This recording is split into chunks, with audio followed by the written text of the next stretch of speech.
स्कंद पुराण का नागर खंड कहता है कि कात्यायन ऋषि भगवान शंकर की और मां आदिशक्ति की आराधना कर रहे हैं। दोनों की पूछा, देव ऋषि नारद ने आकर पूछा कि कात्यायन जी आप क्यों आराधना कर रहे हो, किस लिए?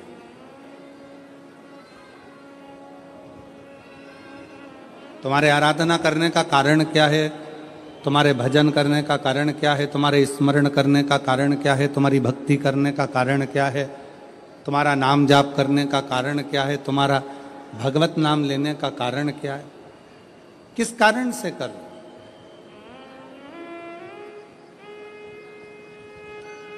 कात्यायन ऋषि बोले कि मैं बार बार जन्म ले रहा हूं, फिर मर रहा हूं, फिर जन्म ले रहा हूं, फिर मर रहा हूं, फिर मेरे प्राण छूट रहे हैं, फिर जन्म ले रहा हूं।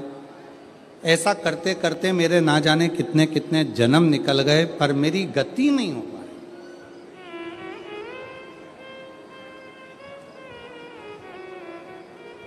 कितने जन्म निकल गए, कितने। और मेरी शाहदा की जीजियों, मेरे शाहदा के जीजाओं, मेरी बेटियों बेटाओं, मेरी माताओं, मेरे भाई मेरी बहनों, मेरे सखा मेरे बांधव, एक बात बहुत सावधानी से स्मरण में लीजिएगा।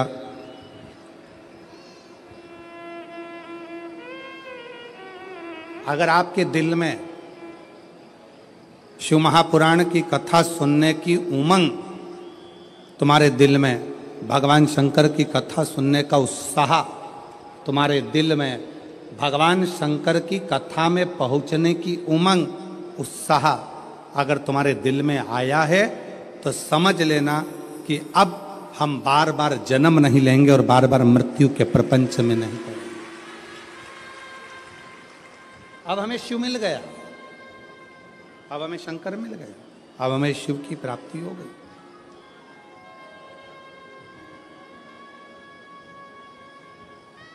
प्यार किसको कहते हैं? प्रेम किसको कहते हैं?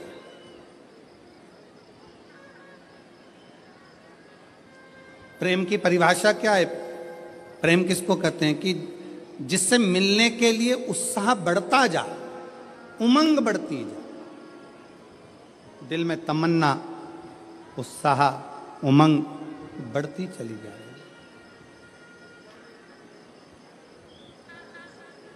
वो एक लाइन आप लोग गुनगुनाते हो ना, कि तुझसे मिलने के लिए तेरी कसम, तुझसे मिलने के लिए तेरी कसम, एक मुलाकात जरूरी है सनम, एक मुलाकात। बाबा से मिलन के लिए, उस परमात्मा से मिलने के लिए, उस परमात्मा के दर्शन के प्रति, उसकी कथा के प्रति, उसके भजन के प्रति, उसके मिलने के प्रति। मेरी बहनें जितनी बैठी हैं, मेरी जीजियां जितनी बैठी हैं, मेरे जीजा जितने बैठे हैं, मेरे भाई जितने बैठे हैं, मेरी माताएं, मेरे बंधु जितने बैठे हैं, आप अपने घर में थे, पहले दिन की कथा सुनने के लिए आप आ गए। पहले दिन इतना भीड़ हो गया, इतना भीड़ हो गया, गाड़ी बहुत दूर खड़ी हो गई, धूप भी बहुत तेज, पैदल चल चल के आप अपनी गाड़ी तक पहुँचे, ट्रैफिक में फंस गए, घर पहुँच गए। अब आपने सोचा कि अब एक काम करूंगी, मैं तो टीवी पर कथा सुन लूंगी, कल नहीं जाऊंगी। पर जैसे ही कल हुआ और वापिस तुम्हारे मन में नी, 5 दिन की तो कथा है, चाहे कुछ भी हो जाए मैं तो जाऊंगी, चाहे कुछ। फिर उमंग, अब इतना ट्रैफिक में फंस गए हो, इतनी भीड़ में फंस गए हो, इतना बैठने के लिए अगर 1 बजे कथा चालू हो रही है तो तुम कम से कम ना करते हो। ये पीछे वाले पंडाल वाले तो रात भर से इंतजार करते हैं, तब इनको दोपहर में 1 बजे कथा मिलती है। पर जो आगे बैठे हैं पंडाल में, मेरा मन कहता है, विश्वास कहता है कि आप लोग भी 1 बजे के पहले कम से कम 10-11 बजे तो आते होगे। बोलो सही है कि गलत है? 11 बजे 10 बजे तो पहुंचते होगे कि हमको जाना है, आगे बैठना है, जाना है, आगे बैठना है। अब तुम अगर सोचते कि हमने एक दिन की कथा सुन ली, बाकी के दिन टीवी पे सुनेंगे, अगर घर पर पहुंचने के बाद दूसरे दिन की फिर ललकता जाग जाए, दूसरे फिर दिन की फिर तमन्ना जाग जाए, तो समझ लेना कि शंकर से स्नेह बढ़ गया है, पिता से प्रेम बढ़ गया है, और पिता से मिलने की ललकता बढ़ गई, पिता के प्रति जागरूकता बढ़ गई। पिता की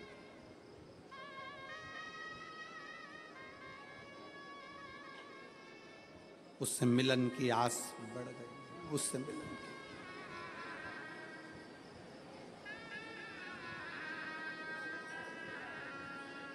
आपको मालूम है लंका का राजा रावण शंकर भगवान के कैलाश पर्वत को क्यों उठा रहा था? किस लिए? उसके रास्ते में जाने में दिक्कत हो रही थी, इसलिए। पुष्पक विमान पर बैठकर रावण जा रहा था और कैलाश के ऊपर से विमान उड़ नहीं पा रहा था, तो नीचे आकर खड़ा हो गया और गुस्से में उसने कैलाश पर्वत को उठाना प्रारंभ कर दिया। नहीं,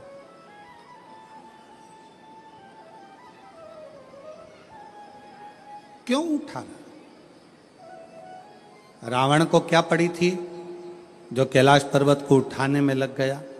रावण को क्या पड़ी थी जो भगवान शंकर के शिवलिंग को लेकर लंका में जा रहा है और भगवान शिव के शिवलिंग में वजन बड़ा भूमि पर रखा, बाबा बैद्यनाथ के रूप में स्थापित हो गया? क्या पड़ी थी?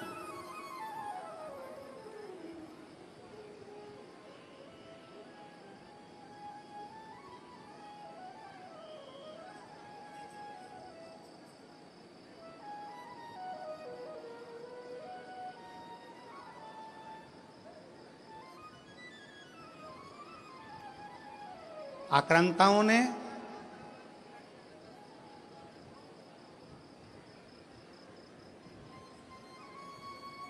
इन विधर्मियों ने सबसे ज्यादा अगर कोई मंदिर तोड़े हैं तो शंकर जी के तोड़े। आक्रांताओं ने, विधर्मियों ने सबसे ज्यादा आक्रमण अगर किसी मंदिरों में करा है तो वो शंकर जी के मंदिर पर करा, शिव मंदिर।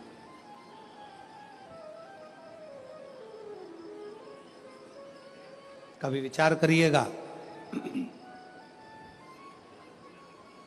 कभी स्मरण करिएगा आप, विचार करिएगा आप कि रावण में ऐसा क्या था कि रावण भगवान शंकर के कैलाश पर्वत को उठाने में लग गया, भगवान शंकर के शिवलिंग को ले जाने में लग गया। आखिर वो कैलाश पर्वत में, वो शिवलिंग में ऐसा क्या है जिसको वो उठाना चाहता है, जिसको वो उठा? क्या है?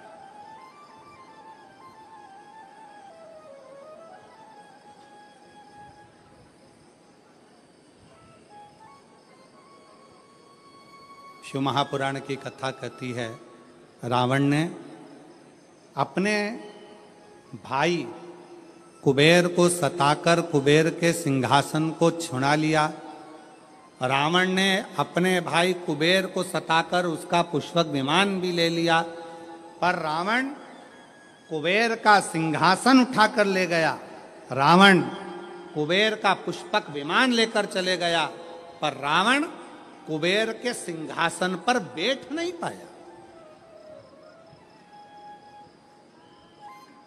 रावण कुबेर के सिंहासन पर, कुबेर की गादी पर बैठ नहीं सका, बैठ नहीं पाया।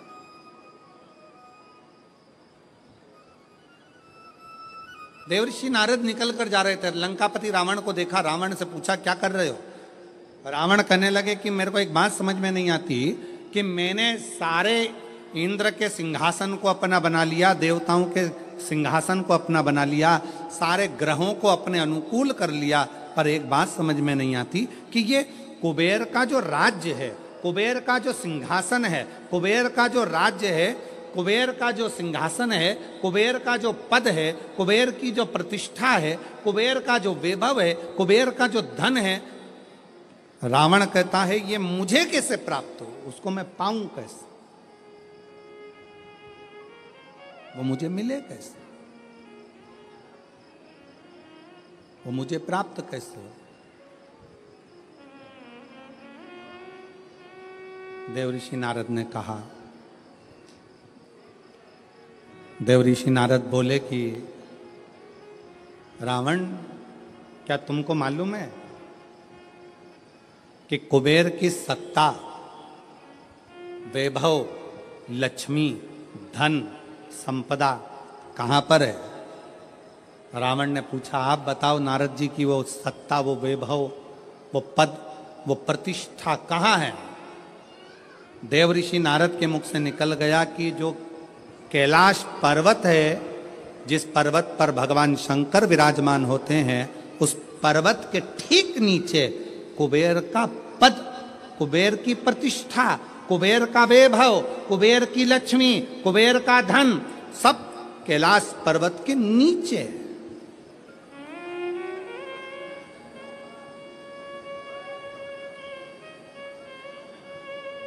और एक बात बहुत सावधानी से स्मरण करिएगा, आप सबसे निवेदन है, जितने आस्था चैनल पर कथा सुन रहे हैं, जितने फेसबुक पर कथा सुन रहे हैं, जितने यूट्यूब पर कथा सुन रहे हैं, और जितने इस पवित्र प्रांगण के अंदर बैठकर कथा सुन रहे हैं, आप सबसे निवेदन करेंगे कि कुबेर का पद, कुबेर का वैभव, कुबेर की प्रतिष्ठा, कुबेर का धन, कुबेर की लक्ष्मी सारी की सारी कैलाश पर्वत के नीचे है, अर्थात शंकर भगवान के चरणों में, शंकर भगवान के नीचे ये सारा धन, वैभव, प्रतिष्ठा सब दबी पड़ी हुई है।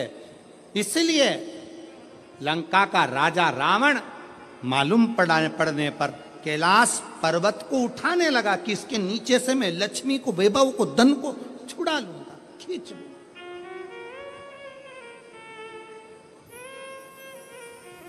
पर वो मिलता नहीं है, पर वो प्राप्त नहीं हुआ, पर वो मिला नहीं। फिर रावण ने विचार करा, रावण ने फिर विचार करा कि अगर ये कैलाश पर्वत नहीं उठ रहा तो मैं समय आने पर लंका में शंकर भगवान को लेकर जाऊंगा। शिवलिंग लेकर जाने लगा तो भी वो शिवलिंग आखिरी में इतना बोझ हो गया, इतना वजन हो गया कि उसको भूमि पर रख दिया, ले जा नहीं सका। मेरी जीजियों, एक बात याद रखना, शंकर भगवान के चरणों में, भगवान शंकर के नीचे, भगवान शंकर के शिवलिंग के नीचे, भगवान शंकर के मंदिर में, शिवालय में, देवालय में, शिव महापुराण में, शंकर के चरणों में स्वयं वैभव, स्वयं लक्ष्मी, स्वयं धन, स्वयं प्रतिष्ठा सदा विराजमान रहती है। जब हम एक लोटा जल शंकर जी को चढ़ाते हैं, उस जल पर हाथ लगाकर थोड़ा सा जल उसमें से झेल कर लाते हैं, अपने घर के दरवाजे पर, दुकान पर, व्यापार पर, व्यवसाय पर, अपने वाहन पर जब हम वो जल छूटते हैं, उस जल को हम छिड़कते हैं, तो ये मान कर चलना कि आज नहीं तो कल एक ना एक दिन ऐसा आएगा कि भगवान के नीचे की चरण की वो लक्ष्मी तुम्हारे घर में प्रवेश जरूर करेगी और एक दिन तुम धनपति, वैभवपति बनोगे, बनोगे। और शंभु शरणे पड़ी मांगू घड़ी रे घड़ी, दुख काटो दया करी न दर्शन आपो। शंभु शरणे पड़ी मांगू घड़ी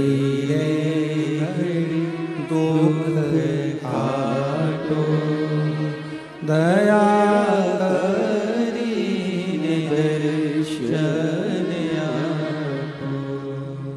शिव जी को एक लोटा जल चढ़ाना मतलब अपने दुख को समाप्त करना और सुख की राह खोल देना, ये शिव महापुराण की कथा कहते हैं। एक लोटा जल हमारे दुख को समाप्त करता है और सुख का मार्ग खोल देता।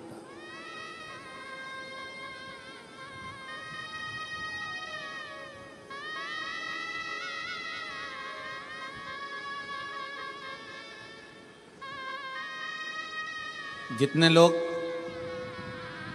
यहाँ आज लगभग 5 लाख से ऊपर शिव भक्त यहाँ पर बैठे हुए हैं।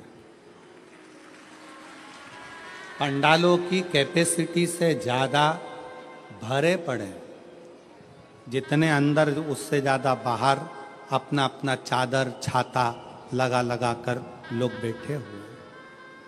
कुछ गाड़ी के अंदर बैठकर कोई कहीं कोई पेड़ों की छाँव में, कोई बिल्डिंगों की छाँव में, जहाँ तहाँ लोग बैठे बैठे।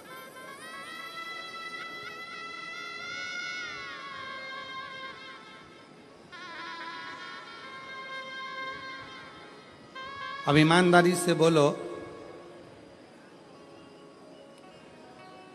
अगर मेरा बाबा तुमको कुछ नहीं देता तो तुम इतने लाखों की संख्या में शहादा आते क्या?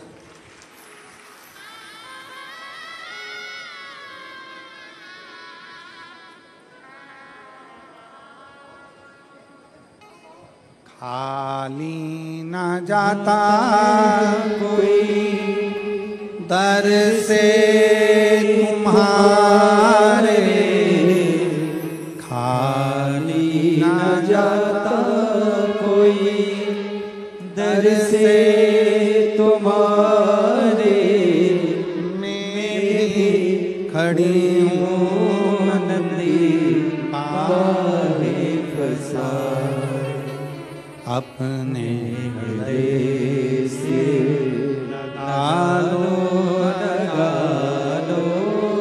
गिरा जा रहा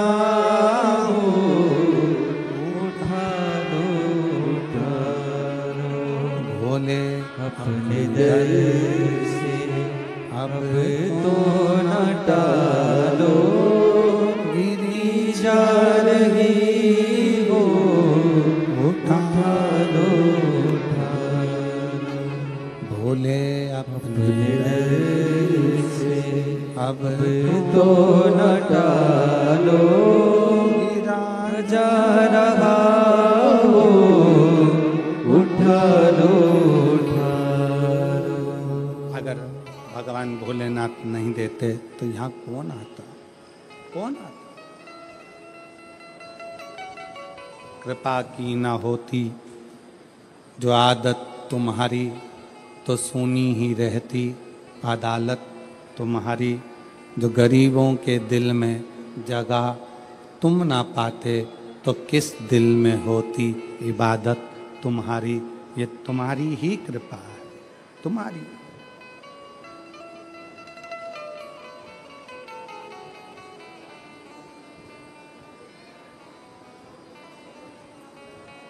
लंका का राजा रावण कैलाश पर्वत को उठा रहा है। क्यों? उसको मालूम है कि इसके नीचे कुबेर का वैभव, कुबेर की सत्ता, कुबेर का आनंद, कुबेर की लक्ष्मी इसी के नीचे है। उठा रहा।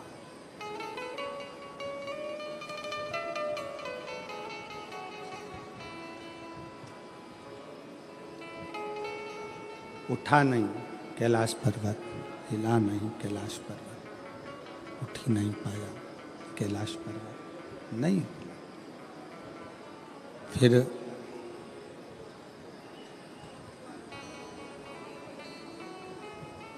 हार गया। जब नहीं उठा, हाथ दब गया, हार गया।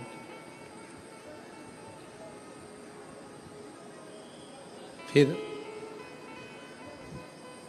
शिवलिंग को ले जाने की तैयारी करी, वो शिवलिंग भी नहीं उठा, वो शिवलिंग भी ले जा नहीं सका। वो शंकर भगवान का शिवलिंग भी ले जा नहीं पाए।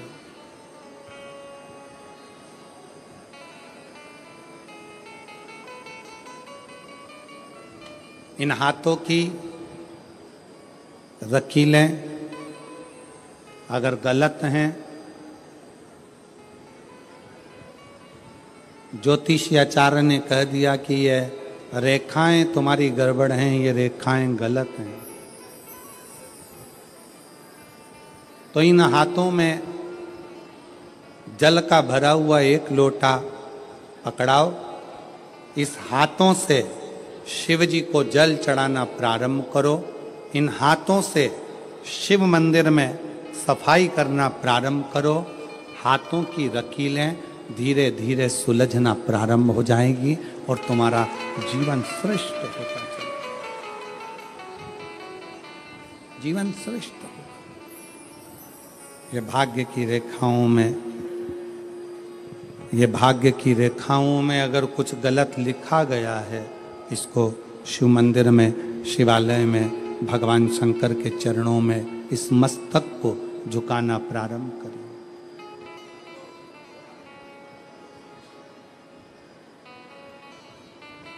सुलझना प्रारंभ।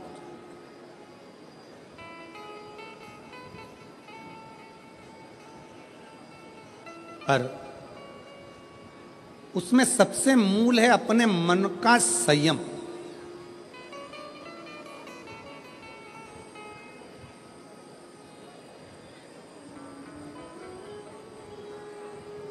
अपने मन का संयम।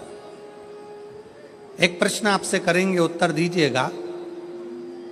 एक तरफ शैतान है, राक्षस है, और दूसरी तरफ समुद्र है। आपसे कहा जाए कि इन दोनों में से एक को चुन लीजिए। एक तरफ समुद्र है, दूसरी तरफ राक्षस शैतान है। आप क्या चुनोगे? उत्तर दो। एक तरफ समुद्र है, एक तरफ राक्षस है, शैतान है। वो उधर से बढ़ रहा है, समुद्र की लहरें इधर से बढ़ रही है। आप दोनों में से क्या चुनना पसंद करोगे? क्योंकि इधर भी मरना है, उधर भी मरना है।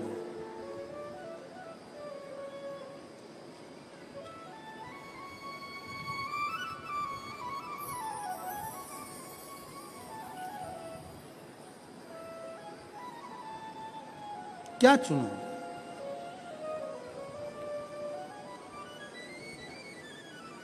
तो हो सकता है आप में से आधे लोग कहें कि हम समुद्र को चुन लेंगे, कोई कहे हम राक्षस को, शैतान को चुन लेंगे। पर शिव महापुराण की कथा कहती है कि समुद्र कितना गहरा है ये आपको मालूम नहीं है, पर वो राक्षस, वो शैतान कैसा है ये आपको मालूम है। तो प्रयास करना कि वो राक्षस को चुनना श्रेष्ठ है कि कम से कम ये राक्षस है, ये हमको मालूम है, इसको कैसे डील करना है ये हमको मालूम है, ये कैसे इसको संभालना है ये हमको मालूम है। हम उस राक्षस को छोड़कर अगर समुद्र के पास जाएंगे, दिख तो अच्छा रहा है, लहरें भी अच्छी लग रही है, पर यह कितना गहरा होगा और कितनी गहराई में ले जाएगा और कब समाप्त कर देगा पता नहीं चल पाएगा, पता नहीं चल दिखेगा।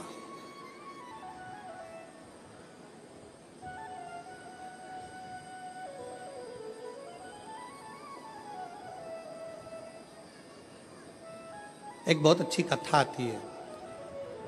एक गांव का व्यक्ति अपना गांव छोड़ रहा है। क्यों? उसकी फैक्ट्री थी, बिक गई। उसका व्यापार था, बंद हो गया। परिवार वाले भी उसको चोट दे दिए, परेशान कर दिए।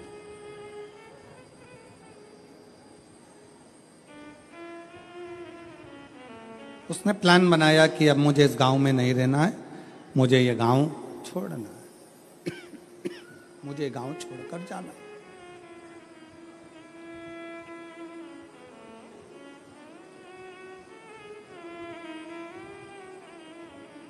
पूरा फैक्ट्री बेच दिया, घर बेच दिया, जमीन बेच दी, सब कुछ बेचकर धन एकत्रित करा, घोड़े पर बैठ गया।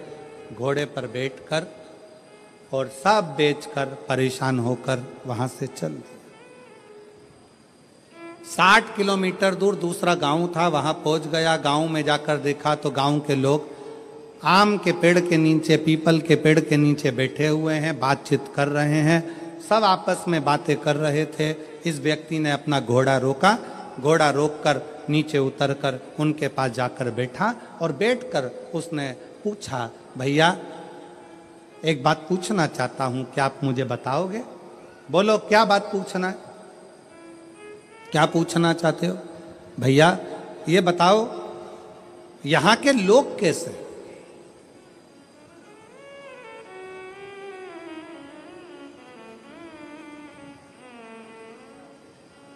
गांव के लोगों ने पूछा तुम कहां से आए हो? उसने कहा मैं अपने गांव से आया हूं, यहां से 60-70 किलोमीटर दूर से। मेरा सारा अब वो गांव मैंने छोड़ दिया है और मैं सोच रहा हूं कि कोई गांव में जाकर बसना है, मुझे किसी गांव में जाकर रहना मुझे। तुम बताओ यहाँ के लोग कैसे हैं, इस गांव के लोग कैसे? तो गांव के लोगों ने पूछा कि तुम हमसे पूछ रहे हो कि यहाँ के लोग कैसे हैं, पहले तुम बताओ कि तुम जो अपना गांव छोड़कर आए हो वहां के लोग कैसे थे?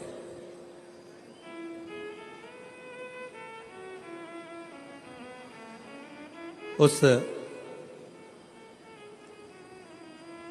व्यक्ति ने कहा वहां हमारे गांव के लोग इतने दुष्ट, पक्के रावण, कंस की औलाद, इतने गंदे, इतने गंदे पूछो मत। झूठ, प्रपंच, बेईमानी, छल सब उसमें भरा हुआ।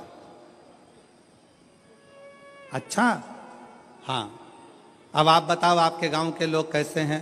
तो उन्होंने कहा भैया तुम जो बोल रहे हो बिल्कुल वैसे की वैसे ही हमारे गांव के लोग भी हैं। अब उसने मन में सोचा कि अपना गांव का सामान बेचकर आया और यहाँ के लोग भी ऐसे ही हैं, तो क्या मतलब यहाँ रहने से, और आगे बढ़ा। 200 किलोमीटर दूर आगे जाने पर फिर एक गांव में पहुंचा। एक गांव में पहुंचा तो वहां पर लोग बैठे हुए थे, बातचीत कर रहे थे। ये उतर कर फिर गया, इसने जाकर पूछा क्यों भैया क्या बात है? गांव के लोगों ने पूछा तुम कौन हो? मैं 200 किलोमीटर दूर मेरा गांव था, सब कुछ बेचकर मुझे बसना है, कोई अच्छा गांव ढूंढ रहा हूं। अच्छा तो अब ये बताओ कि आपके गांव के लोग कैसे हैं? उसने कहा हमारे गांव के लोग, हाँ पहले ये बताओ कि तुम्हारे गांव के लोग कैसे थे? घोड़े पर बैठा हुआ व्यक्ति ने कहा मेरे गांव के लोग, हाँ। उसने विचार करा, अभी पहले वालों को बताया ऐसा ऐसे थे, इसने अब अपनी बात को पलट दिया और यहां पर बोला मेरे गांव के लोग एकदम संत तुकाराम जैसे, मेरे गांव के लोग एकदम संत नामदेव जी जैसे, मेरे गांव के लोग मीराबाई जैसे, मेरे गांव के लोग तुलसीदास जैसे, मेरे गांव के लोग तो इतने धर्मात्मा, इतने पुण्यात्मा, इतने भजन करने वाले, इतना कीर्तन करने वाले, इतना मंत्र जाप करने वाले, मेरा गांव का लोग इतना सत्यवादी, पूछो मत। इतने में फिर इसने पूछा अब बताओ तुम्हारे गांव के लोग कैसे हैं? तो सारे गांव वाले एक जैसे बोले बस हमारे गांव के लोग भी तुम जैसा बता रहे हो ना बिल्कुल वैसे की वैसे ही है। हमारे गांव के लोग भी धर्मात्मा है, हमारे गांव के लोग भी पुण्यात्मा है, हमारे गांव के लोग भी सत्कर्मी हैं, हमारे गांव के लोग भी संत तुकाराम जी जैसे हैं, हमारे गांव के लोग भी संत नामदेव जी जैसे हैं, हमारे गांव के लोग भी मीराबाई जैसे हैं। तब उस व्यक्ति के दिमाग में आया कि ये बिल्कुल सत्य है। आप कितने भी गांव बदल लो, आप अपनी कितने भी घर बदल लो, आप अपने रिश्तेदार को छोड़कर दूसरे शहर में जाकर बस जाओ, तुम जैसे होगे वैसे ही दुनिया के लोग मिलेंगे। आप अच्छे हो तो दुनिया अच्छी मिलेगी। कितने बदलोगे?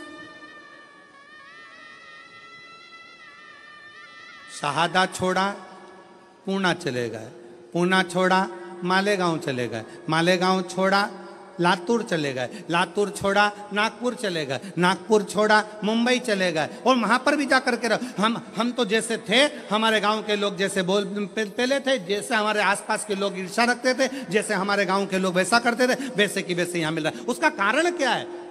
ना शहादा बुरा है, ना मालेगांव बुरा है, ना पुणे बुरा है, ना नागपुर बुरा है, ना भोपाल बुरा है, ना इंदौर बुरा है। बुरा कौन है?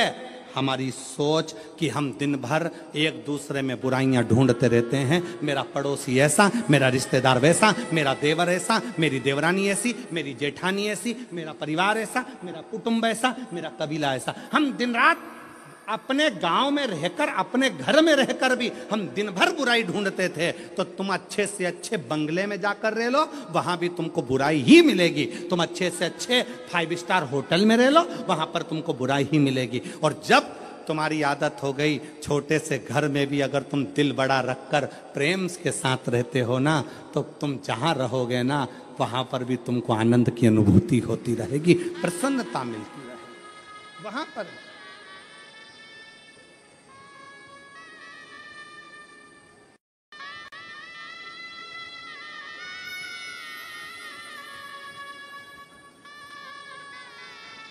वो कहते जो जैसी भावना लाया वो वैसा ही फल पाया। जो जैसी भावना लाया वो वैसा ही फल पाया।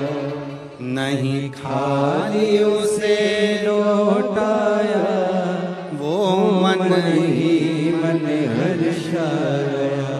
और कर दिया माला माद काशी वाले ने लुटा दिया भंडार। काशी वाले ने लुटा दिया भंडार। काशी वाले जिस भावना से, जैसी सोच लेकर, जैसा विचार रखकर, जैसा व्यवहार रखकर आप आओगे, वैसा सुख आपकी जिंदगी का एक पत्र है। देखिए,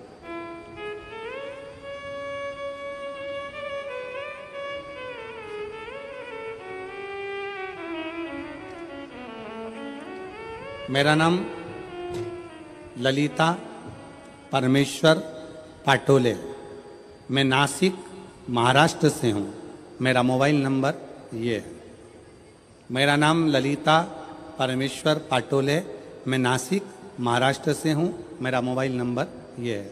कहीं बैठी हों तो हाथ हिला सकती हैं, और अगर कहीं बैठी हों तो बेलपत्र लेने के लिए आ सकती हैं। बाबा, मेरे पति, पत्र को आप लोग एलईडी पर पढ़ सकते हैं।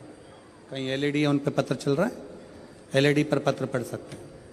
बाबा, मेरे पति आर्मी से रिटायर हैं। वे अब रिक्शा चलाते हैं और पढ़ाई भी करते हैं। आर्मी से रिटायर होने के बाद मेरे पति रिक्शा चलाते हैं और पढ़ाई भी करते हैं। 2023 को नासिक में कथा चल रही थी, जब दादा बाबू भूसे ने उस पवित्र कथा का लाभ हमको दिया था। हम लोग नासिक के उस पवित्र कथा को सुन रहे थे। मेरे पति आपको नहीं मानते थे, ना मेरे पति आपको जानते थे ना मानते थे। गुरुदेव, उनका विश्वास नहीं था, क्योंकि मिलिट्री में सर्विस करते थे। जैसी सोच थी वैसे अनुकूल वो रहेगा। मैंने अपने पति से कहा, आप भले कथा सुनने मत जाओ, मुझे पंडाल के बाहर छोड़कर आ जाओ। मेरे पति मुझे पंडाल के बाहर छोड़ने आते थे, चले जाते थे। तब वो तीसरे दिन पंडाल में भीड़ के वजह से रुक गए। उन्होंने कहा, भीड़ ज़्यादा है, वापिस लेने कैसे आऊँगा? तो उन्होंने गाड़ी खड़ी कर कर तीसरे दिन की कथा में पंडाल में ही रुक गए। पंडाल में रुके। उस दिन धूलिया से एक औरत पैदल आई थी। उसे देखकर मेरे पति के आंखों में आंसू आए। बाबा सबकी सुनता है। उसने उस स्त्री से पूछा, तुम पैदल चलकर धूलिया से नासिक आई हो, तुम्हें बाबा ने क्या दिया? उस महिला ने कहा, मैंने जो मांगा था मेरे भोलेनाथ ने दे दिया, इसलिए मैं पैदल चलकर नासिक तक आई हूँ। नासिक तक आई हूँ। मेरे पति को लगा मैं आर्मी से रिटायर हूँ, अब रिक्शा चलाता हूँ, पर मेरी कोई सरकारी नौकरी नहीं लग रही है, मेरे बेटे की भी नौकरी नहीं लग रही है। आज कथा का तीसरा दिन है। आज मैं पृथ्वी पर बैठकर, पंडाल में बैठकर बाबा से विनय करता हूं, अगर कुबेरेश्वर बाबा शंकर जी की कथा में अगर प्रबलता है तो वो मेरी भी नौकरी लगा दें और मेरे बेटे की भी लगा दें। गुरुदेव, बेटे का मेडिकल बार बार रुक रहा था, नासिक में उसका मेडिकल होने वाला था और मेरे पति ने तीसरे दिन की कथा में बाबा से गुहार लगाई। लोग कहते हैं कि यह शिव महापुराण का पंडाल है। मेरे पति ने कहा, वो सियोर वाला महाराज इतना दमदारी से बोलता है, मतलब शिव पुराण की कथा में शंकर खुद कथा करता है, अगर उसके सामने बैठकर बोला जाए तो बाबा सुनता जरूर है। मेरे पति ने गुहार लगाई और बाबा से प्रार्थना कर कर मेरे पति कथा सुनकर आ गए। जब पूरी कथा हो गई, कथा सुनकर हम लोग घर आए। घर आने के बाद मेरे बेटा एक एग्ज़ाम दे रहा था, एग्ज़ाम का रिजल्ट जिस दिन हम घर पर आए शाम को, उसी दिन बेटे का शाम को फ़ोन आ गया कि पिताजी मेरा सिलेक्शन आर्मी में हो गया, बाबा की कृपा से मैं सिलेक्ट हो गया। गुरुदेव, आर्मी में तो सिलेक्ट हो गया। मेरे पति बोले एक बार सीहोर जाना है, वहाँ पर जाकर बाबा से अर्जी लगाना है। कथा सुनी, 15 दिन बाद सीहोर पहुँच गए। सीहोर में कंकर शंकर की पूजन कर कर कहा, बाबा तूने मेरे बेटे की तो नौकरी लगा दी, बस मैं बचा हूँ, आर्मी से रिटायर हुआ हूँ, रिक्शा चलाता हूँ, तू मेरी और नौकरी लगा दे। बाबा की ऐसी कृपा हुई कि बाबा की कृपा से आज ऐसी करुणा, सीहोर से आने के बाद 3 महीना भी पूरा नहीं हुआ और बाबा की कृपा से मेरा बॉम्बे के अंदर मेरा सिलेक्शन जेल के प्रहरी के रूप में हो गया और मैं बाबा को यहाँ प्रणाम करने के लिए आया हूँ। मेरे बेटे की भी फोटो लगा रहा हूँ और मेरी भी फोटो लगा रहा हूँ, दोनों की लगा रहा हूँ। अब बेटे की फोटो देखो जिसका मिलिट्री में हुआ और जेल प्रहरी के रूप में जिनका हुआ रिक्शा चलाते चलाते, उनकी भी फोटो उन्होंने खुद की लगाई। एक बार जोरदार ताली बजाकर साथ बताएं। एक लाइन अच्छी लिखी है,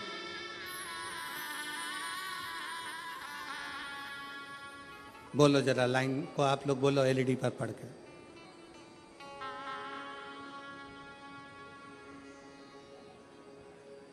बोलो बोलो जरा, टीवी पर देख के बोलो। कब से खड़े हैं झोली पसार, क्यों ना सुने तू मेरी पुकार, मुझे तेरा ही सहारा है, मेरे भोले बाबा, मुझे तेरा ही सहारा है तू।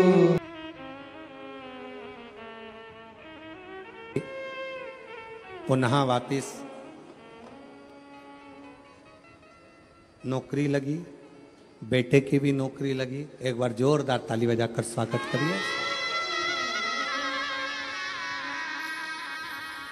और मुझे तेरा ही सहारा है,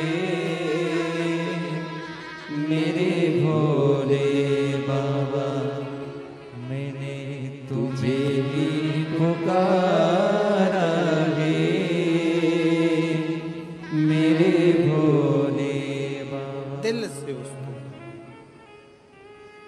कल कथा में कहा था, दुनिया की निगाह में ये केवल कथा का पंडाल है।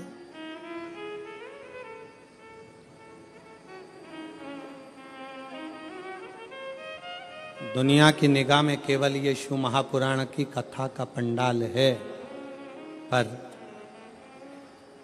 हम कहते हैं ये केवल कथा का पंडाल नहीं, आपकी किस्मत खोलने की चाबी का पंडाल है, जहां किस्मत खोलने की चाबी मिलती है।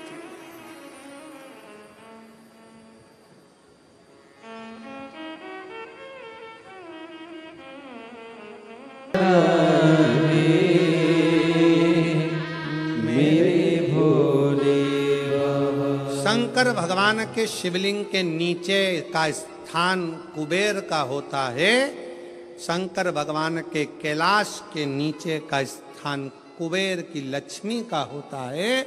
इसलिए प्रत्येक शिवालय में तुम्हारे घर में अगर छोटा सा भी शंकर का शिवलिंग है, तुम्हारे घर में अगर छोटा सा भी मट्टी का, पत्थर का, लकड़ी का, पीतल का, तांबे का, स्फटिक का, पारद का, जिसका भी तुम्हारे घर में अगर छोटा सा भी अगर शिवलिंग है, तो तुम्हारे घर में जहां शिवलिंग रखाता है, समझ लेना वहां लक्ष्मी बढ़ती चली जाती है, लक्ष्मी कम नहीं हो सकती,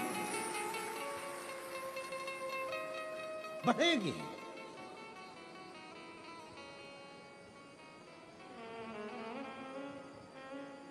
बस दो चीजों का स्मरण रखिए, एक अपने खानदान का, दूसरे अपने खान पान का।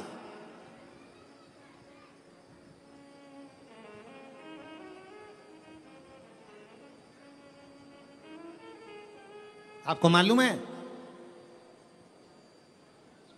जब अंग्रेजों ने भारत पर हुकूमत करी है, तो उन्होंने विचार करा सबसे पहले कि करा क्या जाए, भारत के लोगों को अपना गुलाम कैसे बनाया जाए। तो उन्होंने सबसे पहला प्रयास करा कि इनके खानदान मिटाए जाएं। जो राजसी खानदान थे, जितने जितने राजा हुआ करते थे, उन राजाओं के रजवाड़ों को, उन राजाओं के घरानों को तोड़ने का प्रयास किया गया। पहले खानदान तोड़े हैं, और जब राजाओं के खानदान नहीं टूट पाए, जब राजघराने नहीं टूट पाए, फिर इन्होंने खान पान तोड़ा। खान पान क्या?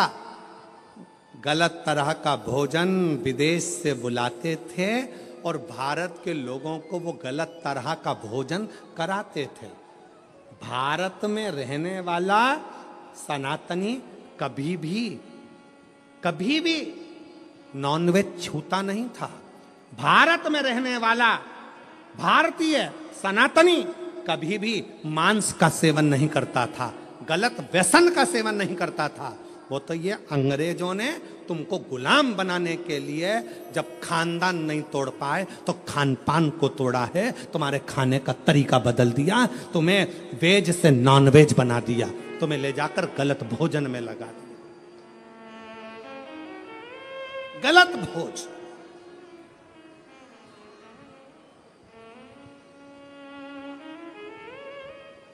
क्यों इतनी बीमारियां पनप रही हैं?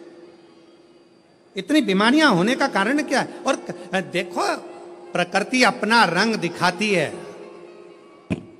जिन जिन देशों में जिंदा जिंदा जीवों को तलकर तड़फा कर मारते हैं, उन देशों की हालत आज देख लो कि ऐसा भूकंप आया कि बिल्डिंगें धाती चली गई, और कितने लाख, कितने लोग उस बिल्डिंग में दब दब के मर गए। लोगों को मालूम तक नहीं है कि कितने मर गए, कितने मरे।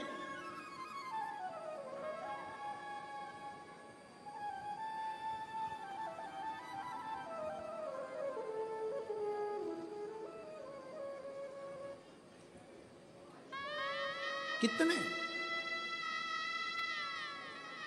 इसलिए निवेदन है, थोड़ा सा अपने आप को सुधारने का प्रयास करिए, थोड़ा सा, ज्यादा नहीं, थोड़ा सा।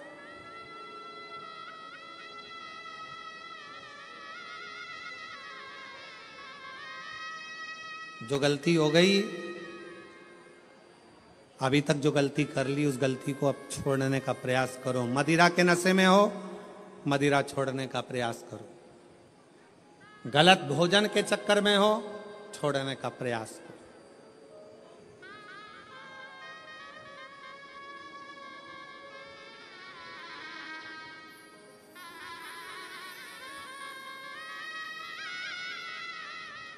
हम कहेंगे तो थोड़ा सा लोगों को बुरा लगेगा, पर सत्यता है, जब उम्र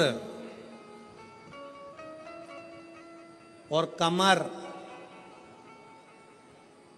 उम्र और कमर जब 40 की हो जाए या 40 से पार हो जाए, तो भोजन मत बढ़ाओ, भजन बढ़ाओ, भोजन को कम करते जाओ।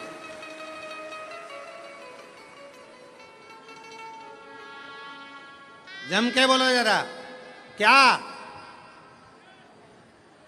उम्र और, अरे अच्छे से बोलो, उम्र और कमर जब 40 की हो जाए तो भोजन की मात्रा नहीं बढ़ाना है, भजन की मात्रा बढ़ाना है।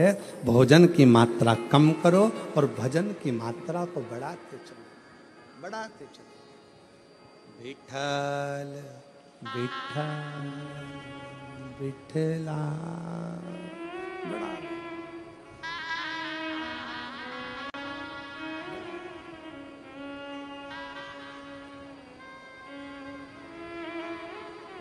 बढ़ाओ जितना बन सके। श्री शिवाय नमस्तुभ्यं, श्री शिवाय नमस्तुभ्यं, श्री शिवाय नमस्तुभ्यं, श्री शिवाय नमस्तुभ्यं। भजन की मात्रा को बढ़ाना, प्राण को। भोजन को कम कर दो, गलत भोजन कम कर दो, व्यसन कम कर दो।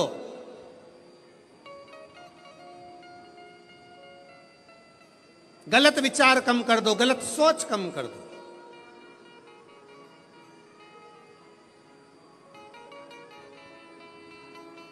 कल एक भैया प्रश्न कर रहे थे,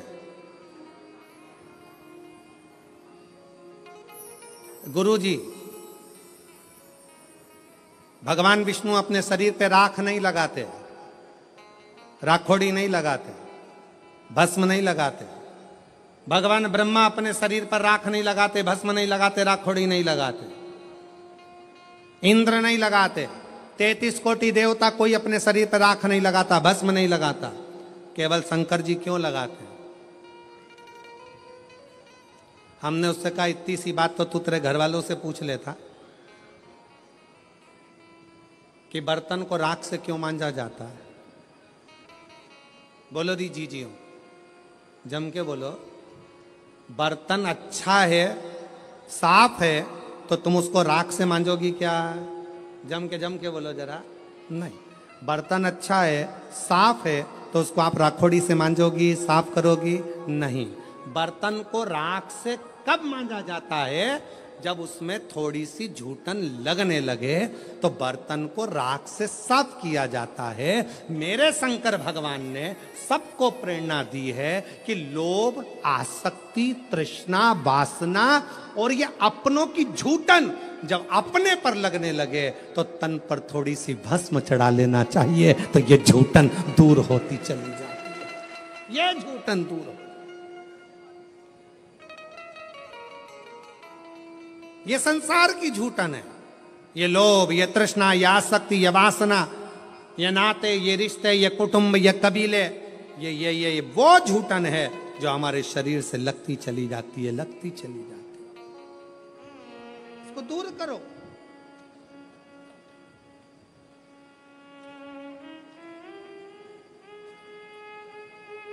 अच्छा अच्छा ट्यूब लगाओगे ना, क्रीम, अच्छा अच्छा खूब सारा सारा पाउडर, क्रीम, और वो नीले कलर का ऐसा, और लाइन, और फिर उसमें डब्बा, फिर वो माला के वो धागा, एक नहीं दो, और फिर वो दो धागा ऐसा घुमा के ऐसा करके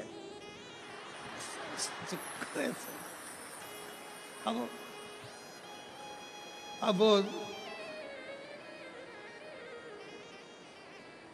तुमने जितना क्रीम लगाया है, तुमने जितना स्नो लगाया है, तुमने जितना पाउडर लगाया है, ईमानदारी से बोलो, इतना क्रीम पाउडर लगा के तो लोग तुम्हारे पास में आएंगे ही आएंगे। बोलो सही है कि गलत है? आएंगे।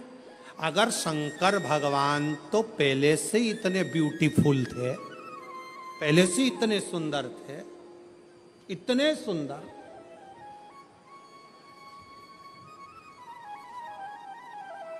वो कहते हैं ना भोलेनाथ ब्यूटी फूल।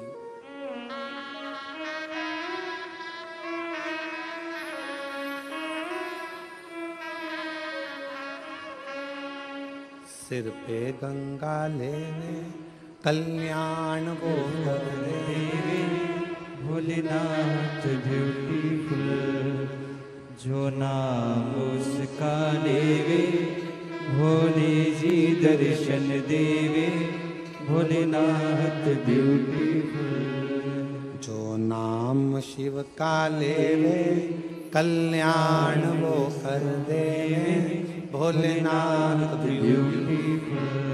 इतने सुंदर तो शिव पहले से, और अगर भगवान शंकर मालूम पड़े और थोड़ा बहुत पेंटिंग पेंटिंग करके बैठ जाते तो ईमानदारी से बोलो 33 कोटि देवताओं के यहाँ जितनी देवियां हैं वो सब शंकर भगवान के चरणों के सम्मुख में बैठी रह जाती, सारी देवियां, सारी देवियां। शंकर भगवान ने कहा मुझे अपने पास में किसी को नहीं रखना, ज्यादा सुंदर रहूंगा लोग आएंगे, इसलिए शंकर भगवान ने भस्म को अपने तन पर धारण कर लिया कि यह संसार झूठा, ये परिवार झूठा, ये कुटुंब झूठा, ये नाते रिश्ते झूठे, ये सब झूठ है। इसलिए झूठन को दूर करने के लिए जैसे बर्तन पर राख लगी हो तो वो बर्तन पर लगी राख झूठन साफ कर देती है। मेरे शिव कहते हैं तन पर चढ़ी हुई भस्म ये संसार के झूठे लोगों को दूर कर देती है, झूठे लोगों को।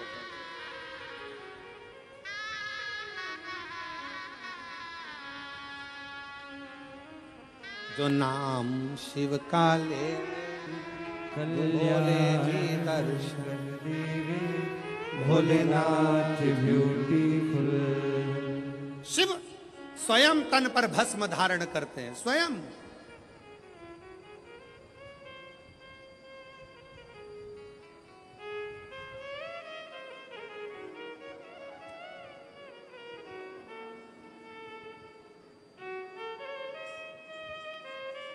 अगर कोई तुमसे कहे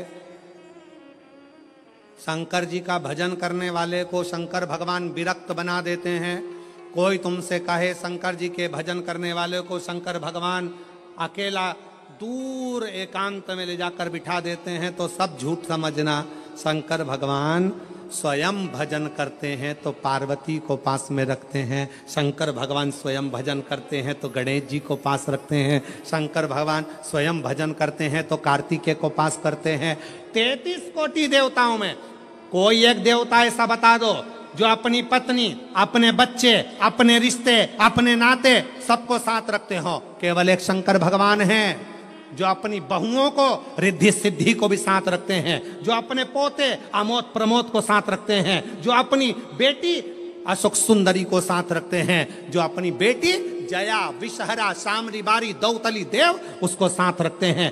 कोई एक देवता बता दो जो अपने पूरे रिश्तेदार के साथ अपने मंदिर में रहता हो। केवल एक शंकर भगवान जो अपने रिश्तेदार तो रिश्तेदार नंदी को भी अपने मंदिर में जगह देकर रखते हैं कि तू मेरे साथ में। केवल एक शिव है, शिव के सिवा कोई नहीं। शंकर भगवान कभी विरक्ति नहीं देते, शंकर भगवान परिवार को जोड़ देते हैं, शंकर भगवान कभी तुमको कष्ट नहीं देते, शंकर भगवान कष्टों से दूर कर देते हैं। दुनिया की ऐसी कौन सी बीमारी है जिसका इलाज शंकर की भक्ति ना कर पाई। जब किसी व्यक्ति के घर में एक बेटी का जन्म होता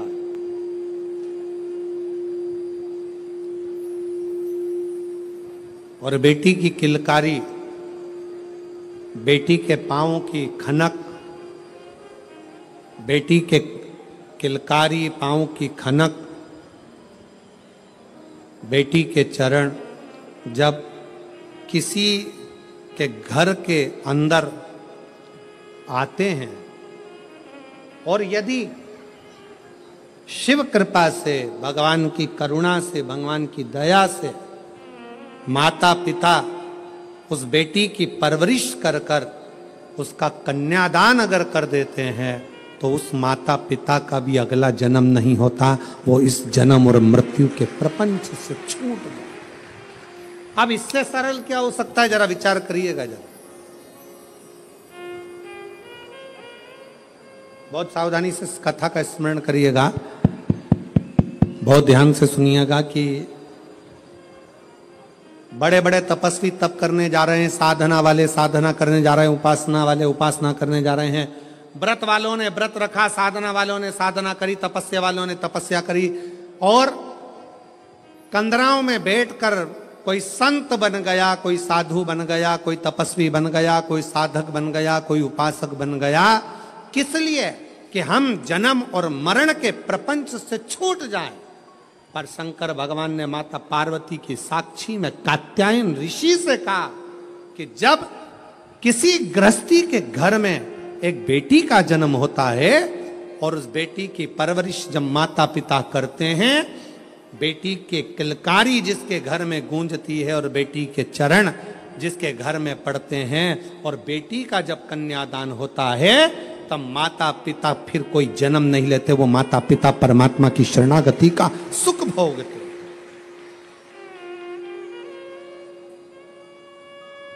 अब इसमें सबसे ज्यादा जरूरी चीज कौन सी है?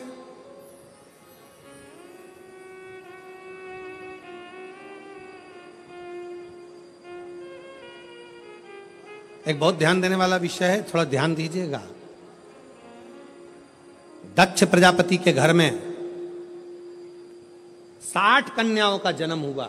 उसके बाद दक्ष प्रजापति भगवान से कह रहे हैं, देवी जी से कह रहे हैं, मां मेरे घर में एक लड़की और देना, एक बेटी और चाहिए मुझे। मां जगत जननी दुर्गा कहती है कि तेरे घर में बेटी कहां से आएगी, मैं खुद तेरे घर में बेटी बनकर जन्म लूंगी। सती आई। दक्ष प्रजापति ने शंकर जी का अपमान करा, दक्ष प्रजापति ने देवताओं का अपमान करा, दक्ष प्रजापति ने अपशब्द कहे, दक्ष प्रजापति ने गाली दी, दक्ष प्रजापति ने ताना दिया, दक्ष प्रजापति ने आड़ा टेढ़ा बहुत सारी बातें कही। अब दक्ष प्रजापति को तो नरक जाना था, दक्ष प्रजापति को तो नरक भोगना था। पर दक्ष प्रजापति के घर में बेटियों का जन्म हुआ था, दक्ष प्रजापति ने बेटियों का कन्यादान किया था। इसलिए शंकर भगवान का अपमान करने के बाद भी दक्ष प्रजापति नरक नहीं भोगा है। दक्ष प्रजापति मरण, शीश कटने के बाद बकरे का मुख लग गया और बकरे का मुख लगने के बाद भी स्वर्ग भोगा है, वो दक्ष प्रजापति है, क्योंकि बेटी का जन्म ही प्रबल है।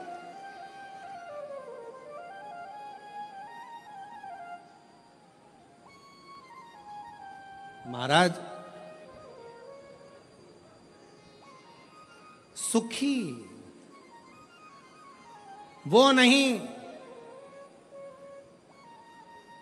जिनके घर में धन की पेटी है,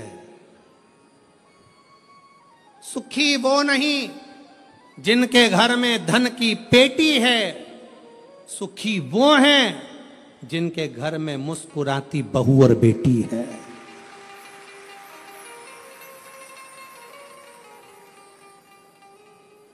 जिनके घर की बहुओं के चेहरे पर प्रसन्नता हो, जिनके घर की बेटियों के चेहरे पर मुस्कुराहट हो, समझ लेना कि उस घर में भले धन ना हो पर वो शंकर की कृपा उसके घर में सदा बनी हुई है, सदा।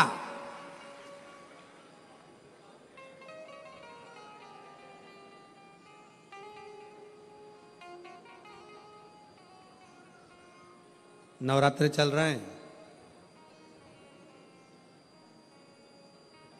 माँ जगत जननी जगदम्बा से प्रार्थना करा करो कि तू मेरे घर में एक बार जरूर आना। माँ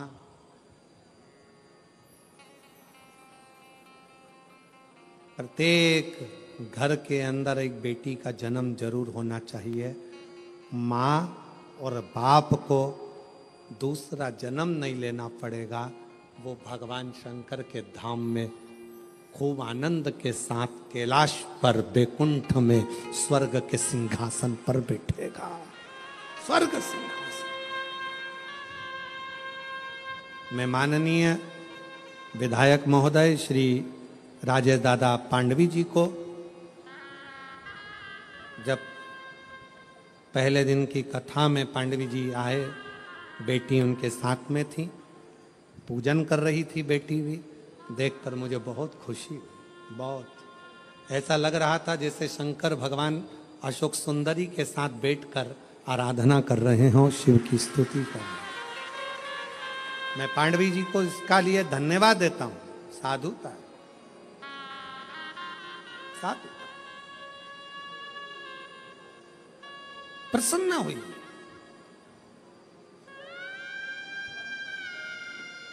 बेटे के जन्म पर जितने नगाड़े बजवाते हो उससे दुगना नगाड़ा बेटी के जन्म पर बजवाना। क्यों? बेटे का जन्म हुआ है तो दूसरी बार जन्म तुम्हें पृथ्वी पर लेना पड़ेगा, वापिस आना पड़ेगा और अपना कर्म का भोग भोगना पड़ेगा, फिर जन्म लेना पड़ेगा। पर घर में अगर एक बेटी का भी जन्म हो गया तो दूसरी बार जन्म नहीं लेना पड़ेगा। इसलिए ज्यादा नगाड़े बजवाना कि अब मेरा आखिरी जन्म है, अब जन्म नहीं लूंगी। अगर बेटी का घर में जन्म हो गया तो अब जन्म नहीं लूंगी। बहारो फूल बरसाओ, मेरे घर बेटी आई है, मेरे घर बेटी आई है।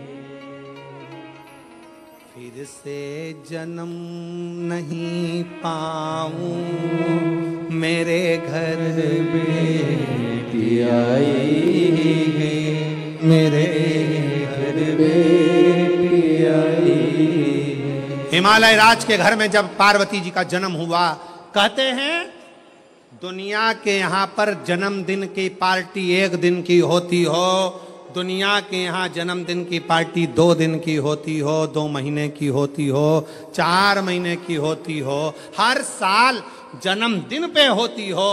हिमालय राज के यहाँ जब तक पार्वती जी का कन्यादान नहीं हो गया तब तक रोज पार्वती जी के जन्म का उत्सव मनता था। प्रतिदिन प्रतिदिन।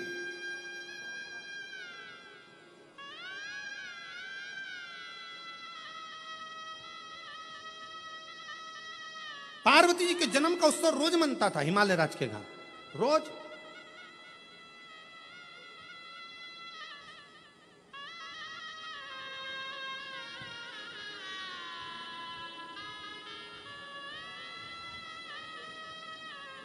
एक दिन इंद्र के मन में आया और इंद्र ने जाकर पूछ लिया हिमालय राज से, इतनी प्रसन्नता क्यों है? हिमालय राज ने कहा, बड़ी प्रसन्नता का विषय यह है कि आज मेरे घर में बेटी का जन्म हुआ है। तो बेटी तो तुम्हारी 7 वर्ष की हो गई, जन्मदिन तो जब जन्म हुआ था तब मनाना था, तुम तो रोज जन्मदिन मनाते हो बेटी का, रोज जन्मदिन, प्रतिदिन। हिमालय राज ने कहा, शास्त्र कहता है एक बेटी जब घर में, रसोई घर में एक बेटी जब अपने घर के अंदर बैठकर भोजन करती है तो कहते हैं 1000 अश्वमेध यज्ञ का फल उसे प्रतिदिन प्राप्त होता रहता है, प्रतिदिन।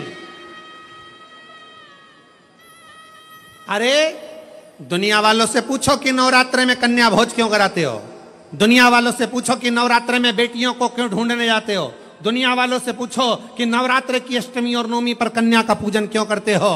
क्योंकि दुनिया वालों को यह मालूम पड़ना चाहिए कि देवी भागवत में लिखा है, एक कन्या एक बेटी जब किसी के घर में मुख झूठा करती है, एक बेटी एक कन्या जब किसी के घर में भोजन करती है तो उसके भंडारे कभी खाली नहीं रहते। इसलिए कन्या पूजन किया जाता है, इसलिए बेटी का पूजन किया जाता है।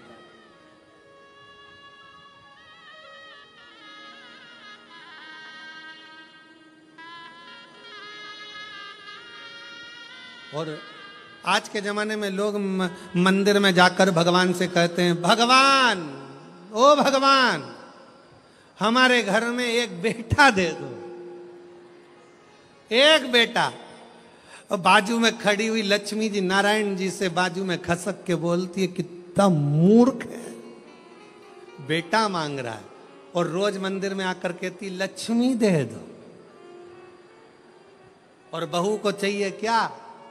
जम के बोलो बेटा। और रोज मांगती क्या है? बोलो लक्ष्मी। तो एक काम कर, बेटा दे दो, लक्ष्मी मत देना। लक्ष्मी देना, अब अपन भी देखें कि बेटे से काम चल जाए क्या। और मालूम पड़े बेटा हो गया 32 साल का, माँ के पूरे बाल सफेद उड़ गए, सफेद। उनसे पूछो काय का टेंशन, इसको कोई लक्ष्मी नहीं मिल रही है, इसकी शादी, इसको कोई मिल रही, इसकी शादी कर।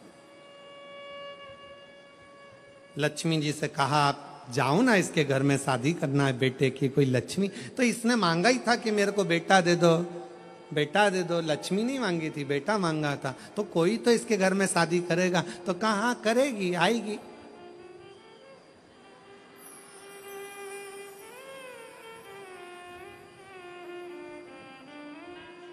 आएगी पावागढ़ वाली आएगी।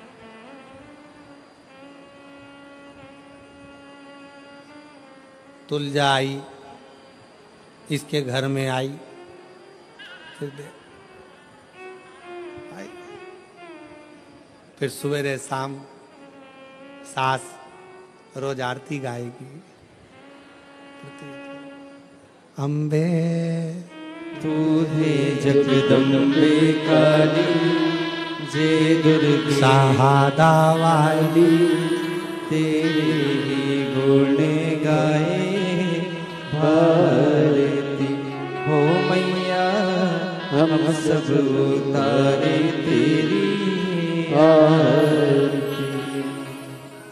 तेरे घर के सास ससुर पे बीड़ पड़ गई बड़ी है भारी, पति देव पर ऐसे टूटे जैसे सिंह सवारी। अरियो बच्चों को धोने वाली, सुबह शाम चिल्लाने वाली। क्यों चिल्ला चोट करे, देखे फिर कहा ये रोती। अरे मांगा क्या था, अरे खुश होना है। जितने लोग शिव महापुराण की कथा को श्रवण कर रहे हो, तुम्हारे घर में बेटी ने जन्म लिया है, तो खूब नगाड़े बजाकर खुश होना। अगला जन्म नहीं, अगला जन्म शिव के चरण में होगा, शंकर के चरण। छूट गए जन्म और मरण के प्रपंच से, छूट गए।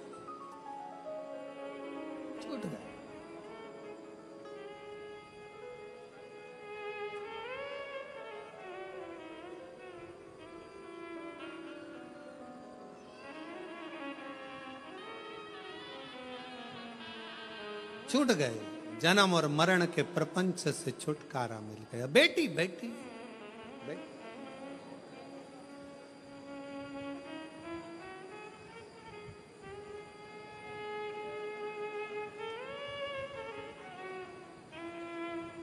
शिव पुराण कर रही है, भगवान शंकर का चरित्र कर रहा है। कात्यायन ऋषि ने पूछा कि मुझे जन्म मरण के प्रपंच से छूटना है, क्या करा जाए। शंकर भगवान ने कहा तुम्हारे घर में अगर बेटी का जन्म होगा, तुम जन्म और मृत्यु के प्रपंच से छूट जाओगे। स्कंद पुराण का नागर खंड कहता है, कात्यायन ऋषि ने मां पार्वती जी से कहा अब कुछ भी हो, मेरे घर में अगर बेटी का जन्म हो तो निवेदन है मां दुर्गा, हे मां आद्यशक्ति, हे मां भवानी, हे मां पार्वती, आप मेरे घर में बेटी के रूप में जन्म लो। और कात्यायन ऋषि के घर में मां कात्यायनी के रूप में जन्म हो गया। कात्यायनी, बोल कात्यायनी माता की। कात्यायन ऋषि के यहाँ कात्यायनी माता का जन्म हो गया, कात्यायनी माता का प्रागट्य हो गया, कात्यायनी माता की स्मरणता, कात्यायनी माता का भजन, कात्यायनी माता की कीर्ति। कात्यायनी माता बाल्य अवस्था से ही भगवान शिव की आराधना में लीन रहती है। कात्यायन ऋषि उनको देखते हैं, देखते।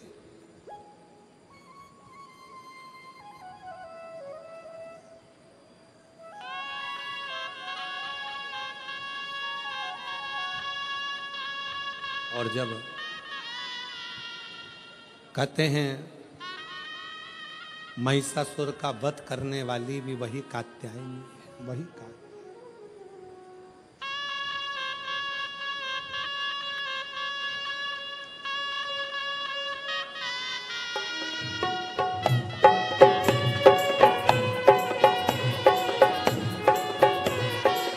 बैठे बैठे दोनों हाथों से ताली सेवा देते हुए।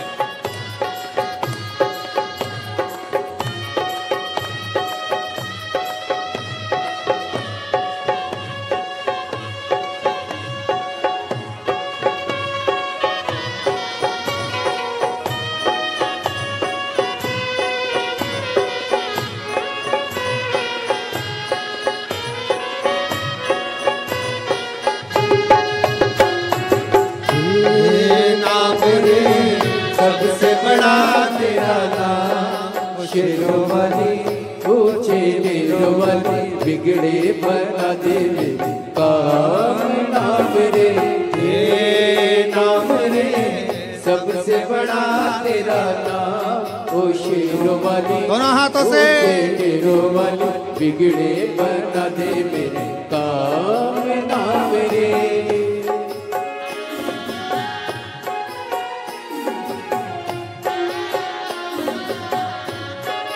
बोल कात्यायनी माता की।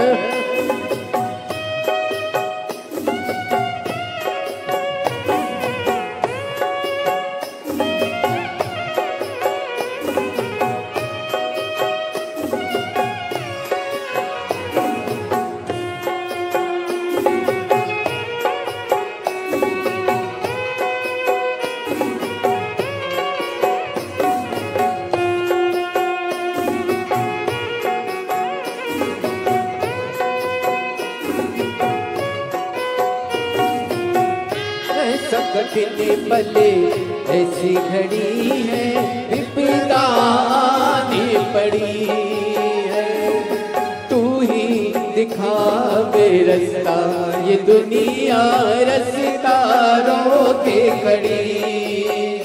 मेरा जीवन बना एक संग्राम, ओ शेरों वाली ऊंचे डेरों वाली, बिगड़े बना दे मेरे काम नाम रे, हे नाम रे।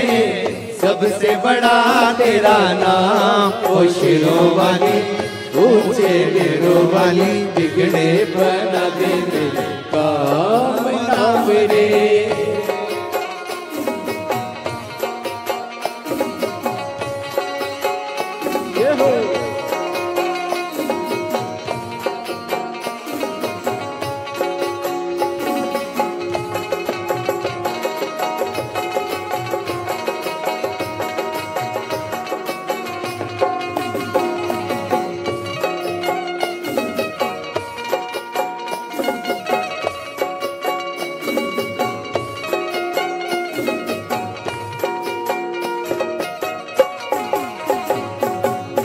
भक्तों को दुष्टों से छुड़ाए, बुझती ज्योति जगाए। जिसका नहीं है कोई जगत में, तो उसी की बन जाए।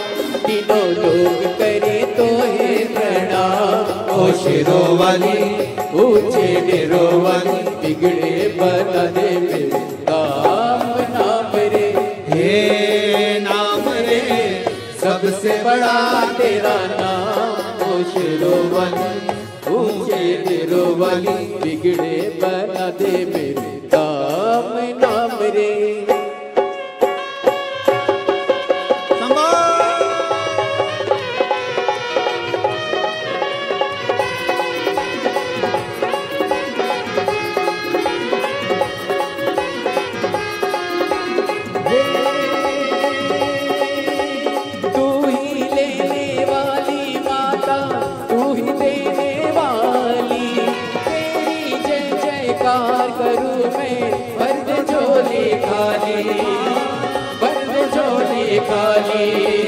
काम सफल हो मेरा तेरे सावरदार, तेरे बल से हो जाए निर्बल भी बलवान, मां निर्बल भी बलवान। बीच भंवर में डोल रही है। पार लगा दे नैया, जय जगदम्बे अष्ट भवानी, अम्बे गौरी मैया माँ, अम्बे गौरी मैया माँ, अम्बे गौरी मैया। हे नाम सबसे बड़ा तेरा नाम, शेरवाली ऊंचे गिरवाली, बिगड़े पर न देवे काम नाम रे। हे नाम रे सबसे बड़ा तेरा नाम, ओ शेरों वाली ऊंचे गिरवाली, बिगड़े पर न देवे काम नाम रे।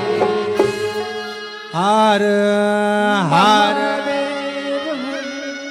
बोल कात्यायनी माता की। अपने स्थान पर बैठकर भगवान शिव जी से अपने मन का भाव बड़े आनंद के साथ हृदय से दिल से प्रार्थना करिए। जहाँ जगह मिले वहाँ बैठकर बाबा को अपने मन का भाव हृदय से प्रार्थना।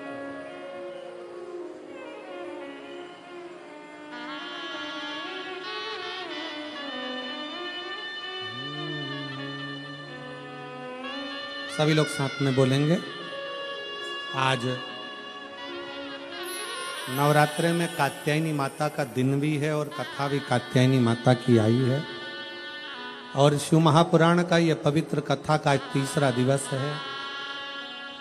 2 दिवसीय कथा हो रही है। कल कथा का चतुर्थ दिवस, मतलब कल क्या रहेगी कथा की? जम के बोले जरा, शिवरात्रि। और परसों की कथा सुबह 8 बजे से 11 बजे तक हो जाएगी। कथा विराम होने के लिए परसों का दिन सुबह 11 बजे विराम की ओर चलेंगे। ये कथा 1 तारीख से 5 तारीख तक रही है। 11 अप्रैल से 17 अप्रैल तक रतनगढ़ राजस्थान में 1 बजे से 4 बजे तक शिव महापुराण की कथा रहेगी। रतनगढ़ वाले उसको सुनेंगे। उसी रतनगढ़ के समय पर 11 तारीख से जो कथा चालू हो रही है उसी में एक दिन 11 अप्रैल को ही ये कथा जो है 1 बजे से 4 बजे तक रहेगी। तो 11 अप्रैल को ही शाम को 6:30 बजे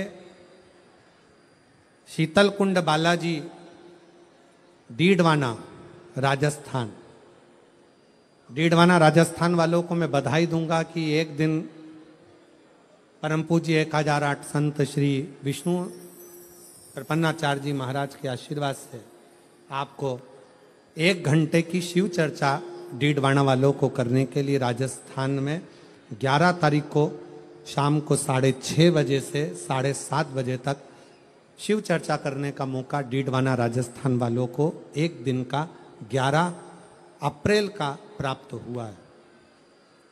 रतनगढ़ में जो कथा है वो 11 अप्रैल से 17 अप्रैल तक चलेगी। उसके बाद में 21 अप्रैल से 27 अप्रैल तक सिंहेश्वर बिहार में रहेगी। फिर 1 मई से 7 मई जयपुर में रहेगी।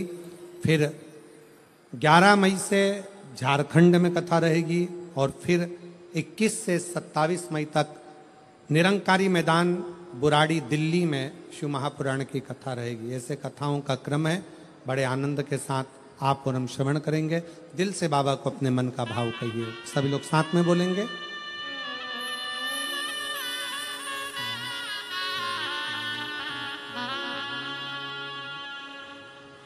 श्री शिवाय नमस्तु, श्री शिवाय नमस्तु, श्री नमस्तु, श्री शिवाय नमस्तु, श्री शिवाय नमस्तु। भोला सब दुख काटो ओ भोला सब दुख काटो। शिव शंकर जपूं तेरी माला, भोले बाबा जपूं तेरी माला, भोला सब दुख काटो ओ भोला सब दुख काटो। वेश है मंगल मंगलकारी, वेश है मंगल मंगलकारी,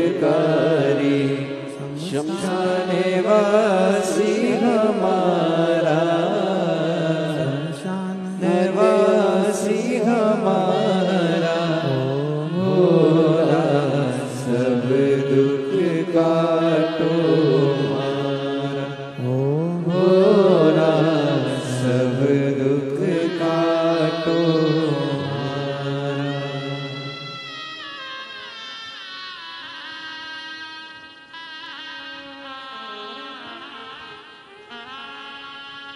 बाबा देवादिदेव महादेव भगवान शिव भरदानी, त्रिकालदर्शी कैलाशी अविनाशी भगवान शंकर, त्रिपुंडधारी त्रिलोकी के नाथ कात्यायन ऋषि को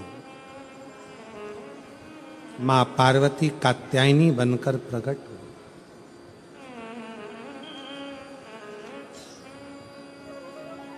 बहुत सारे सूत्र माता कात्यायनी ने संसार सागर के लोगों को दिए हैं, बहुत से। अपन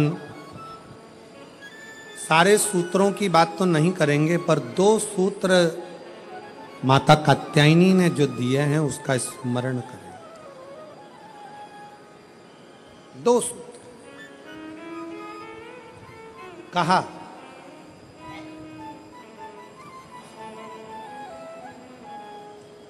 माता कात्यायनी ने कहा कात्यायन बाबा से, पिताजी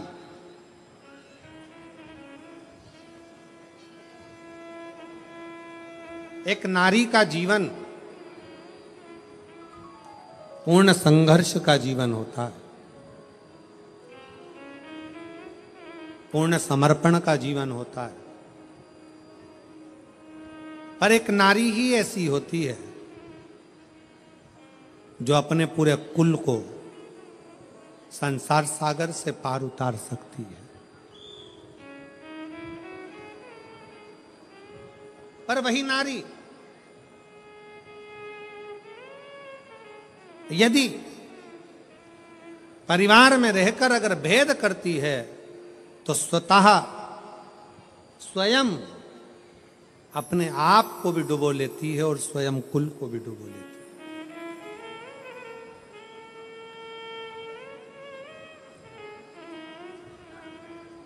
ध्यान देना, तुम्हारे घर में अगर 4 बहुएं हैं, 5 बहुएं हैं, 3 बहुएं हैं, 2 बहुएं हैं, 6 बहुएं हैं, सास का सबसे बड़ा कर्तव्य होना चाहिए कि इन बहुओं में कोई भेद नहीं होना चाहिए, कोई भेद। मेरी बड़ी अच्छी कि छोटी अच्छी, कि मंजली अच्छी कि संजली अच्छी, मेरी बड़ी बहू ज्यादा अच्छी है कि छोटी बहू ज्यादा अच्छी है। बहुओं को कभी पलड़े में तोलना नहीं है।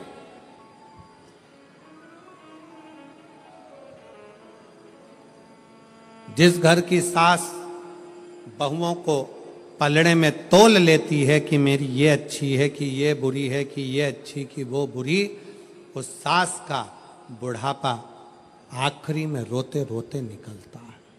कभी मत तो 4 बहुएं चारों अच्छी हैं, 3 बहुएं तीनों अच्छी हैं, 5 बहू पांचों अच्छी हैं, 2 बहू दोनों अच्छी, कभी ना तो। आपकी दृष्टि में रखो, मेरी बड़ी बहू मुझे सम्मान दे रही है, छोटी बहू सम्मान दे रही है, मंजली बहू सम्मान दे रही है, आपकी दृष्टि में हो।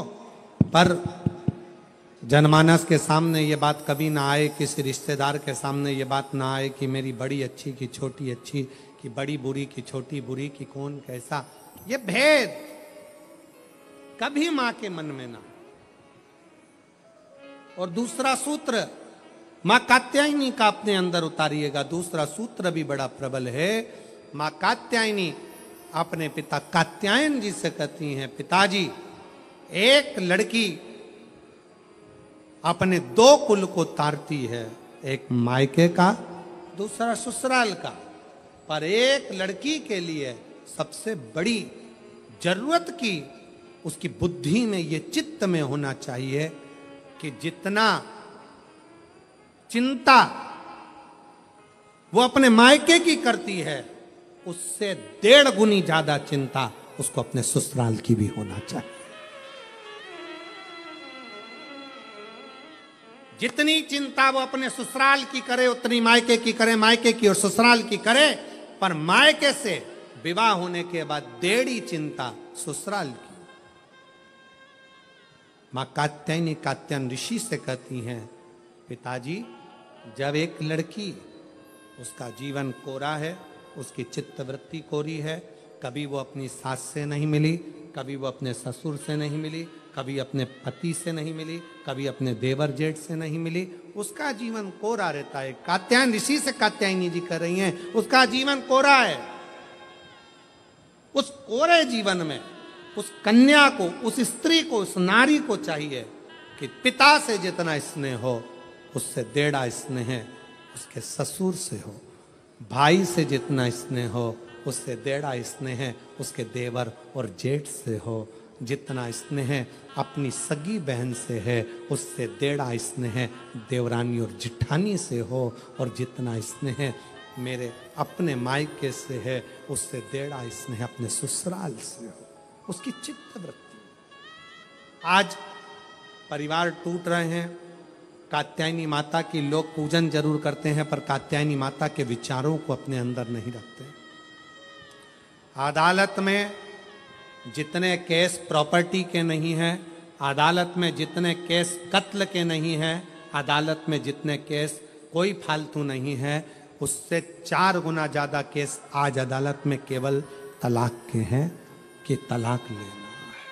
कारण क्या है? उसका कारण केवल एक है कि आप दोनों को सम लेकर नहीं चल पा रहे हो। मायके की प्रियता ऐसी बढ़ती है कि ससुराल बुरा लगने लगता है। मेरी बहन तो ऐसी थी, मेरे पिताजी तो ऐसे थे, मेरा परिवार तो ऐसा था। ठीक है, आपका परिवार श्रेष्ठ है, बहुत अच्छा है, बहुत ध्यान रखने वाला है, पर जो ललाट में परमात्मा ने लिख कर दिया है इसको नकार तो नहीं सकते हो। इसको भी अपनाना पड़ेगा, अपना बनाना पड़ेगा, स्नेह करना पड़ेगा, इसको भी अपना बनाकर इसके साथ रहना पड़ेगा।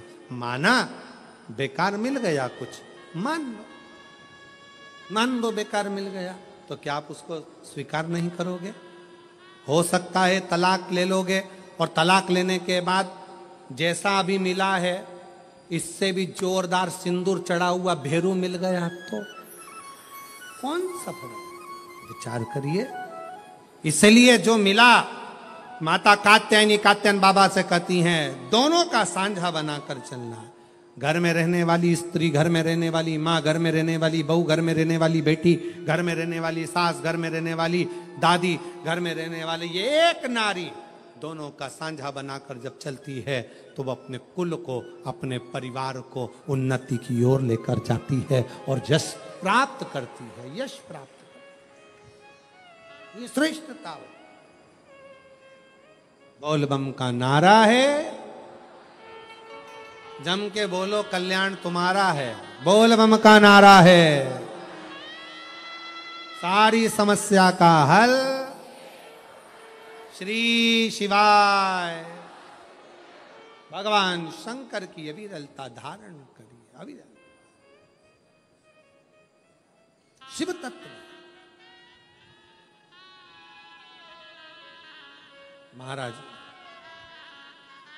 समय आया